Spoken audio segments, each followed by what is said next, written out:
Now, society appears to be undergoing a major shift. And this is happening around the world, across the country, and right here in West Michigan. Fewer people are having babies. And tonight, News Channel 3's Kirk Mason takes a look at how this is already having an impact. The outside of Comstock Middle School has an updated look. The school district believes the voter-improved investment helped increase enrollments. Our community really came to our support in 2022 and in 2016 where they passed bonds, and that allowed us to modernize our facilities. And it's not rocket science. People want to put their kids and enroll their students in districts that have modern facilities. Comstock Superintendent Dr. Jeff Tanis says the district had a run of increasing enrollment, but that has started to change. We are finding that there are fewer younger children enrolling in schools in our programming. In fact, last year was the first year we'd seen a decrease in what we call our early learning program. In terms of modern society, have we ever seen something like this before where the birth rate is declining at this rate? No, not neither at sort of the local level that we've been seeing or even internationally. This is totally unprecedented. Brian Asquith is an economist with Kalamazoo's Upjohn Institute. Asquith researched and published a paper on population decline in local counties. According to Michigan's Health Department, in 2013, nearly 3,200 babies were born in Kalamazoo County. 10 years later, in 2023, the number dropped to a little over 2,500.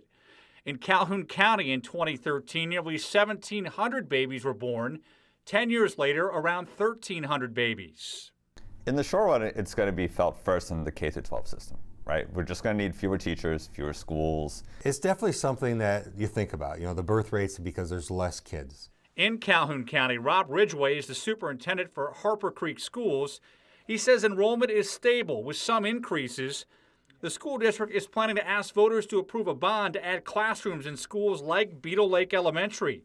But for improvements to be made, it's critical to keep enrollment up. I mean, if a given school district all of a sudden has 200 less students than maybe you thought, what are the implications of that? What can happen? The implications right away is staffing. You have to have your staff match your student population because 80% of our budget or so is people. Declining birth rates also have implications at the federal level, says West Michigan Congressman Bill Huizenga. We will have fewer earners paying into the Social Security system, and this is not like some big savings account that is out there for the Social Security. It is funded through the paychecks of those currently working. Is this something as a country we really need to start thinking about and talking about more and thinking about what can be done? Yes, that's one of the reasons why in the tax cuts for working families, the one big beautiful bill, there was actually a baby bonus that was put in place. But Brian Asquith says there is evidence that incentives to try and increase birth rates don't work. Most incentives don't seem to make a big difference. Maybe a big change in immigration policy could help, but too hard to say. Asquith says eventually the declining birth rate will impact the workforce and companies could have trouble finding enough workers. It could increase their incentive to turn to artificial intelligence as a way to get the work done. Kirk Mason, News Channel 3.